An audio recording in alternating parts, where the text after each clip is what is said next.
Welcome, everyone. Good afternoon. Thank you so much for everyone that's joining.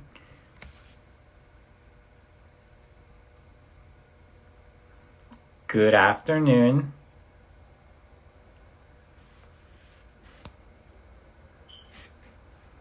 Make yourself comfortable. We're about to start as soon as we have our other guest speaker. So we're just waiting here.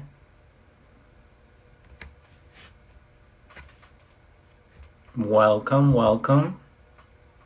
Happy Friday, everyone. It's been yet another week.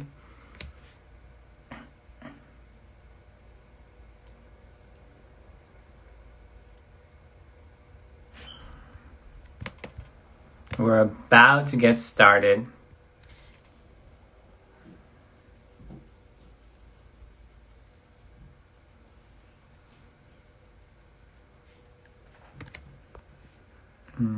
Welcome, welcome.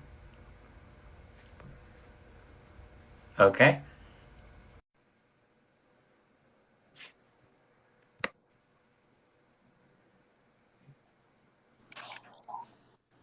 Hi, Dee. Hey, Happy how are Friday. you? Yes, it is. How are you doing today?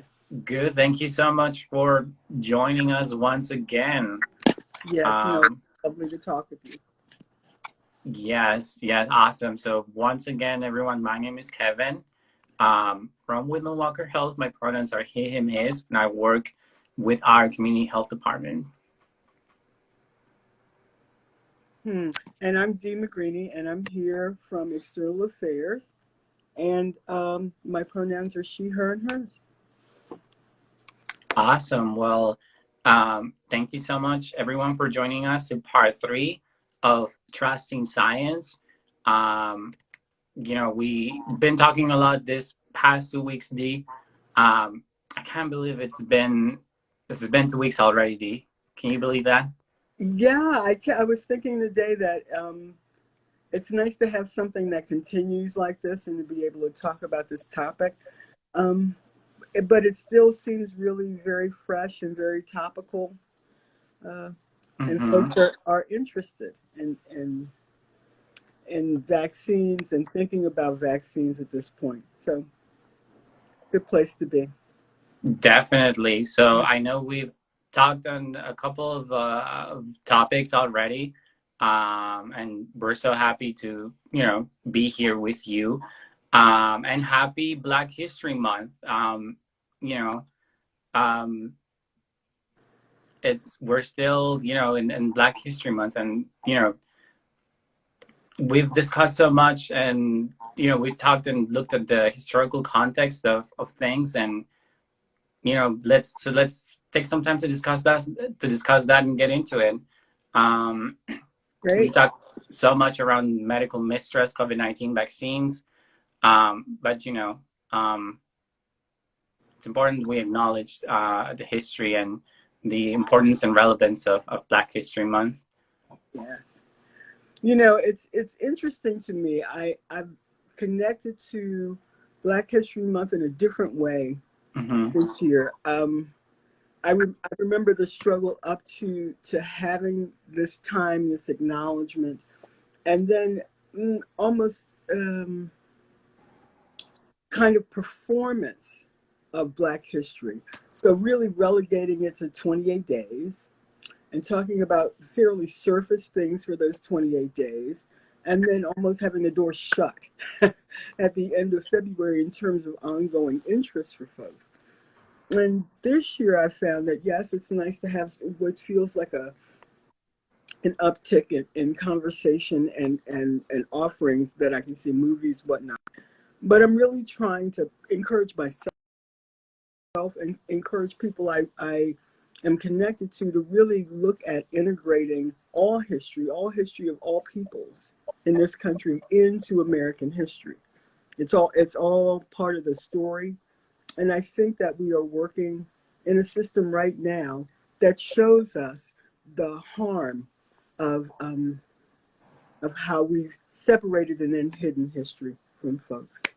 So really looking at trying to bring some light. Definitely, Dee.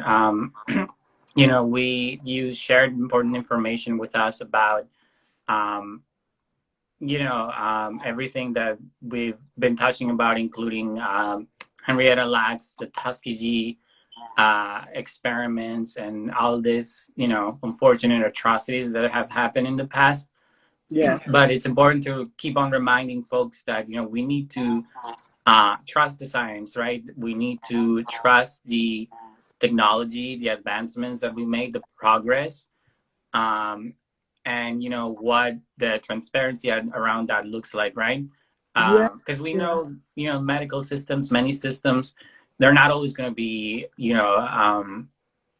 perfect, and unfortunately, because of everything that has happened in this country, and systemic racism, which we know and we acknowledge here at Whitman-Walker as a public health crisis, right? Systemic racism that contributes to people's health and affects their livelihood, their life expectancy, and everything around someone as a person, and their safety. Um, so it's important for us to say that, right? That systemic racism is a public health crisis. It is. It is, and covers so much territory. When you say systemic, it's. I think the invitation when we start talking about racism in this country is to go into feeling, and it's hard to not have feeling in some way. But when Very we strong say feeling. systemic, that's risen beyond the level of feeling that now people have instituted policy, laws, situations that uphold that vision that's never been true. So you start breaking down system, and you can see throughout how lifespan is effective for Black and brown people, and other folks as well, that it's um, from cradle to grave. From how, Definitely. if you look at birth numbers and infant mortality in this country, who's most affected by a prison industrial complex. And now we're looking at who's most affected in terms of COVID, and in some places, a larger lack of access to vaccine. So all of that is part of what we're working with.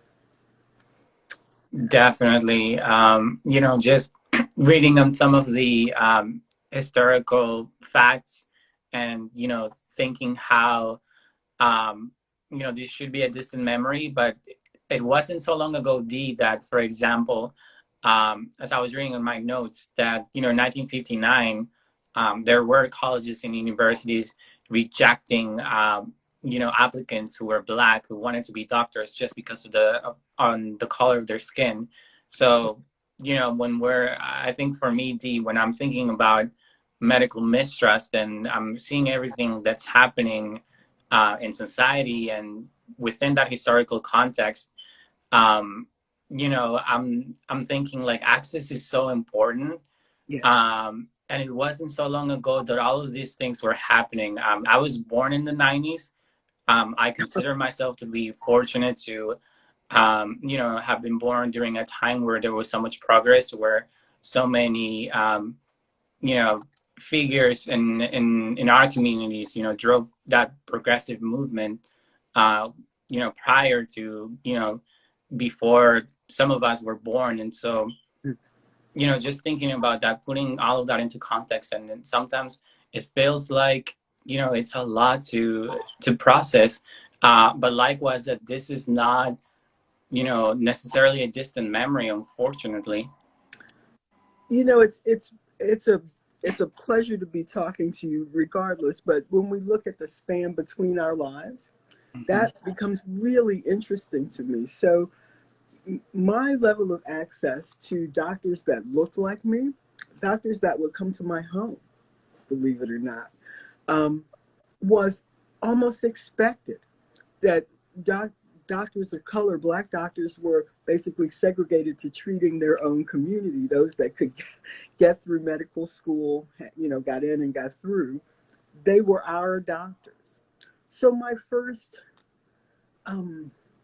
entries into being a sick child and having someone come take care of me, or even the docs I interacted with to get vaccinated as a child, looked like me until I got to be a teenager, and then that light almost went totally out.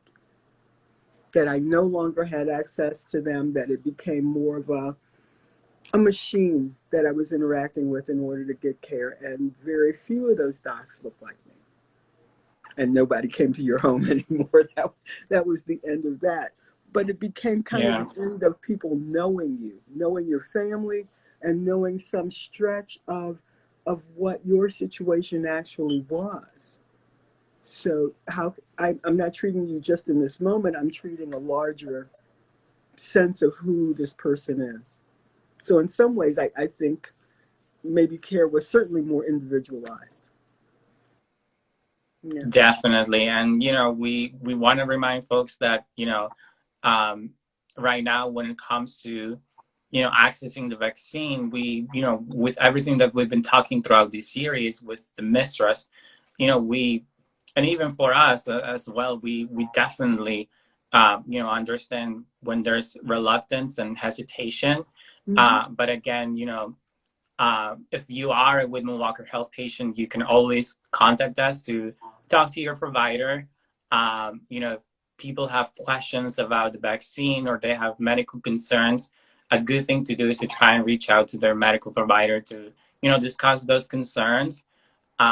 Because the once again going back to access to the vaccine and who needs to get this vaccine for COVID-19. And a lot of people in our community, a lot of Black and brown folks, we're not necessarily getting the vaccine at a rates that our communities need to be getting those vaccines. Right. um, and as we're talking about all of this medical mistrust, we have to once again remember to continue on trusting, the science, the Mm-hmm. technology behind it. I think for me, like I take a lot of, I want to say, when I know something, when I understand the system and the process, like it helps me feel better. Yes. It's sort of like a little bit like OCD. Like for me, it's not enough to be told, take this, this is good for you. I want to know, what's in it, what are the side effects going to be, Mm-hmm. just a little bit more information or more context about what I'm doing. And, thinking about something that you mentioned a while back, that sometimes it feels like taking a leap of faith, right? Yes. And for me, it sort of feels somewhat similar as well. I recently had the opportunity of getting my vaccine, and definitely like having all this information beforehand helped Yeah. me just feel more comfortable and know that I'm doing the right thing by getting the vaccine and making sure that I protect those around me. And I'm looking forward to try and get my second dose. But as I'm thinking about this, I'm hearing in the news that um, in our community, in Latinx community, um, where there's some hesitation, because depending on your immigration status, we have a lot of undocumented immigrants in our area, and Mm-hmm. a lot of them are also frontline workers and essential workers, and so it's important that we all get the vaccine regardless of our immigration status, regardless of our income status, of our social status, and regardless of if we have insurance or not, because this vaccine is free, right? It's And for so that's something that we want to keep on reminding folks. And I just want to take a quick look to read the comments, and sure. feel free to chime in.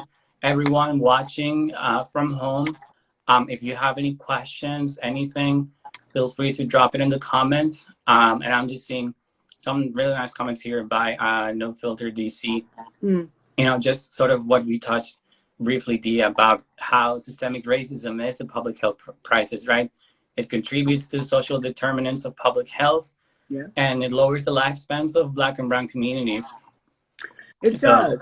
It does. I mean, and then when I say look at all the aspects, So, where you're living, how close are you to any kind of toxic material? What kind of foods are available to you? What's the traffic pattern where you live? All those things go into quality of life, and that's often we think about it, but we don't think about how we're going to work our way out of this situation. Mm. And then to go to something you said, I I wish we, well, perhaps this moment in time will give us an opportunity to really talk and look at the health experiences and expectations of all the people in this country. I think that some of what we're seeing in terms of the drag, the lag of uptake of people of color in terms of the vaccine has a lot to do with what you said. And I just want to reinforce that immigration status, any status really should not be a barrier to you getting vaccine, getting treatment if you want it. That's there for you, and if you need help, you should call, give us a call, and someone will talk to you about how you can get that done where you live.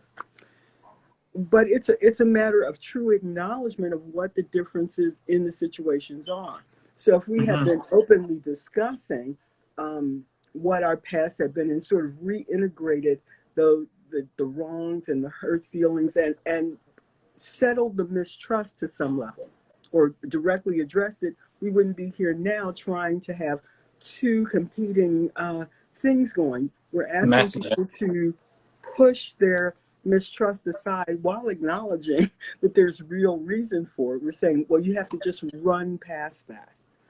And in some ways, I'm saying, look at science and maybe you have to run past that. That is the leap of faith. Mm-hmm.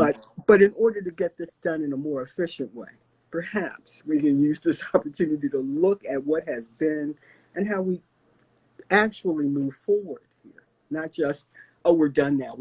We'll put that away. That's what we do with problems often, is we don't resolve them. We just let them peter out.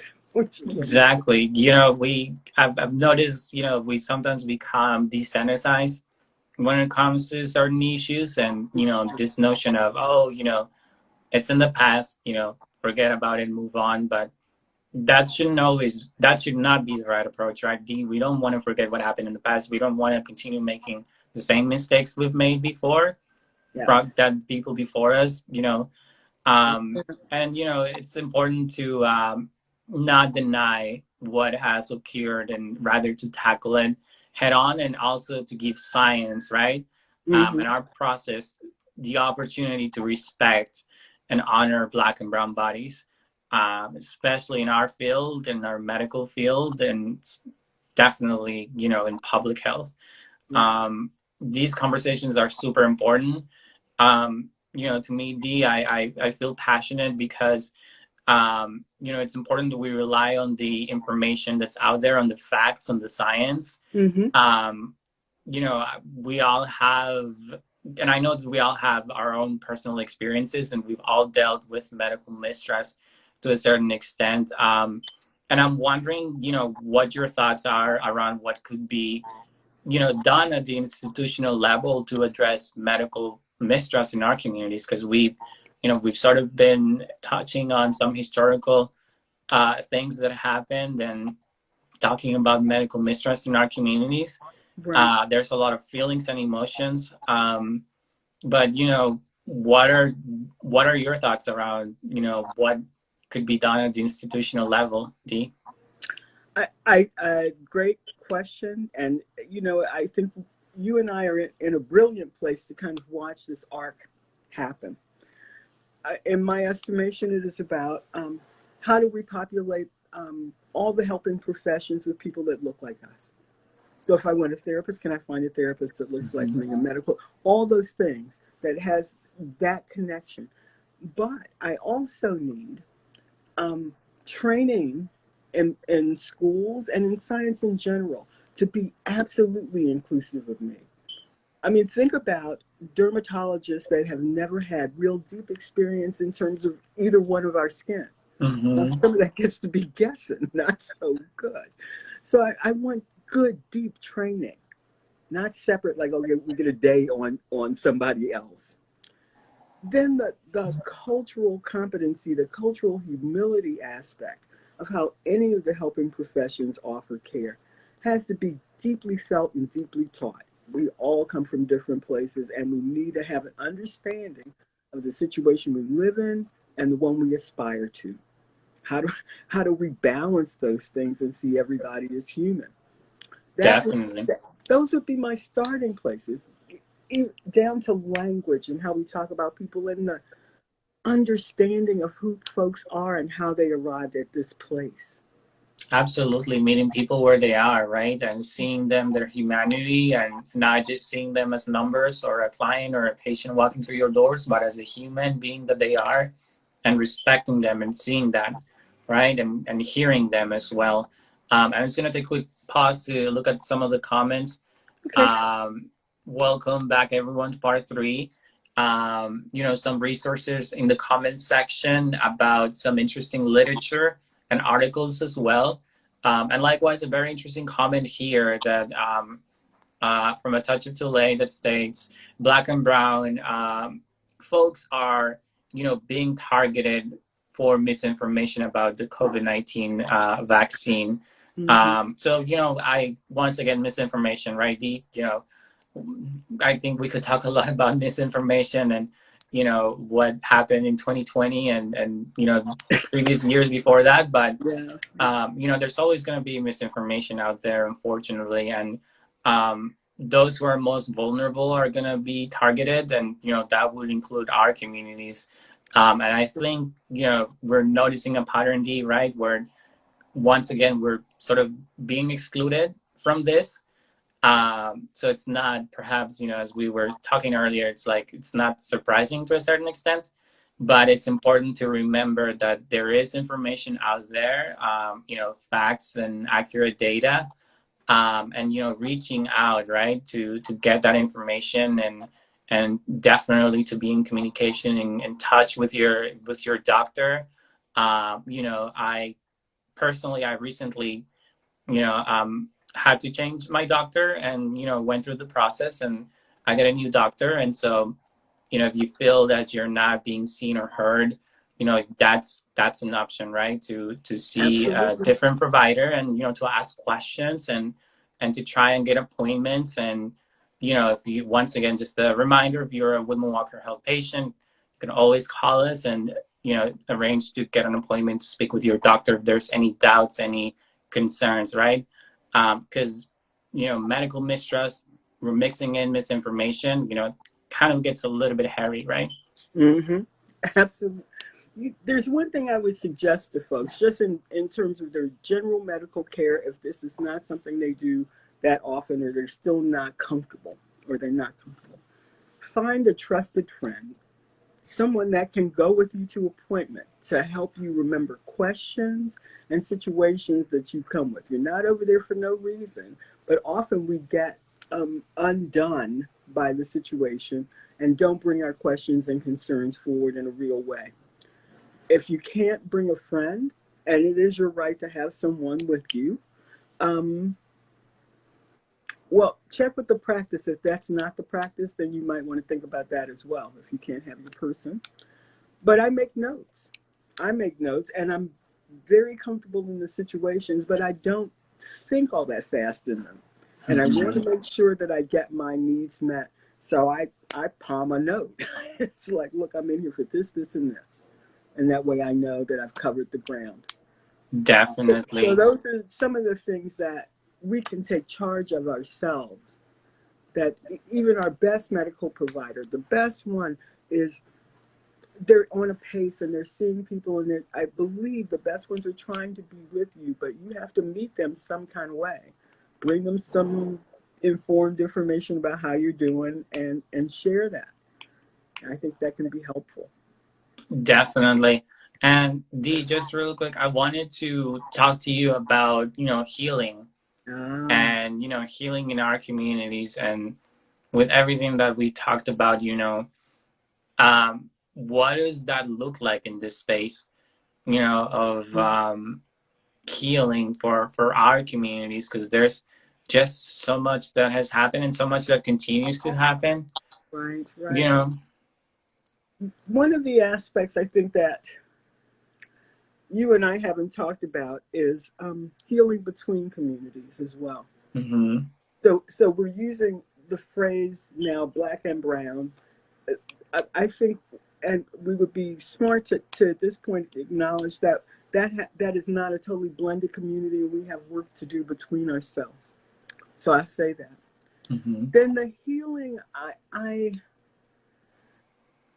we've talked about health as it relates to vaccine in our current situation. And that's one aspect of healing. And I think I look at the vaccine as offering us a window towards healing some of the social stuff that's busted right now, but our health and our longevity to go forward. But I think to really get there so that we don't have to continue to have the same 10, 20 years from now, because we will if we don't fix this, is to heal what is wrong systemically, to acknowledge what has happened, to make a promise, a hard promise to get this stuff right. So if we have a disaster of some point, we're all pulling in the same darn direction. It's not. Yeah, So I think a lot needs to be healed. The truth needs to be healed. And maybe we can heal ourselves. definitely. And, part of that healing is also addressing the mistrust, right? Think It is. It all's in there. I can't accept an apology back if you to don't tell me the truth. I'm sorry. Go ahead. exactly, exactly. Yeah. Yeah. Definitely. And, it's not, once again, not enough to just brush it to the side or put it under the rug, right? Addressing that and accountability and, you know, what that looks like in our field, in the medical field. I'm just going to take a quick note to read some of the comments. We are almost coming up to an end. There were some really good tips posted in here All right. from our No Filter DC. We also want to take some time to remind folks that we are doing HIV and STI testing as well through our community health department. Our phone number is in the pinned comment. We're also offering COVID-19 testing still available. And Dee, I know we're running out of time, but I would like to share with you some vaccine updates.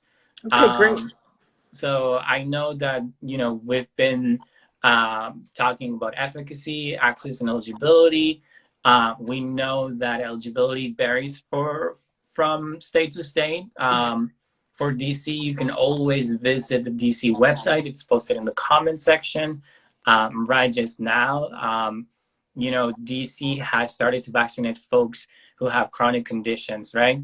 And it's important to remember that if you were eligible before for the vaccine, let's say someone that was 65 and older, they're still eligible for the vaccine, so you can still sign up.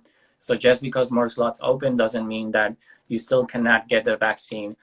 Maryland, Virginia, the tri-state area, those states, they have different requirements. You can check the Maryland website, the Virginia website, the phone number as well. Check it out in the comments section. And remember to register in your state and your district's COVID-19 vaccine list of population to get your vaccine. And I think the health departments have been doing a really good job at sending out updates. And so if you can Yes. sign up for them and their alerts, you will have a heads up when, new slots open to try and get your vaccine. Now that I'm sort of getting a view of how things are going, I think this district residents, our opportunities to access in an organized fashion seem to be going really well, seem to be moving. There's the uptake issue, but in terms of being able to get there, it seems that some of the problems that our neighbors are having are not problems we're having right now. So I'm proud of my city, in that way. Definitely. Well, Dee, any closing thoughts? One, I want to thank folks that set this conversation up between you and I. I can't even remember how long we actually worked in the same physical space, but getting to talk with you about this topic has been just grand for me, and I have enjoyed it very much. Um, no, I want people to make informed choices, not be driven from fear and what your neighbor around the corner said, unless your neighbor is Dr. Fauci. So that's kind of where I am for close here. Yeah. Definitely. Thank you so much, Dee, for sharing your experience and sharing your insight. As always, very much appreciated. We just want to remind folks that we will be back on March 15th to have a community conversation. It's going to be via Zoom to continue the discussion around medical mistrust within Black and Brown communities and also our LGBTQ communities, right? And there's a Yep. lot to talk about. So, feel free to look out, follow us on social media, continue to follow the guidelines for safety and precaution, right? Wearing a mask that covers our nose And and our mouth. If you can, we can all continue to physically distance ourselves, not socially distant, right? We still Mhm. have to remember to stay connected with our friends and loved ones, even if that's through something like Instagram or social media or Zoom calls or live calls. And happy Black History Month. Thank you so much for joining us, everyone. Stay safe. Once again, follow us here on Twitter so you can stay up to date with all things Whitman-Walker Health. Everyone take good care. Good seeing you again. Thank you, Dee, and happy Friday. Yes, indeed. Bye bye. Bye bye.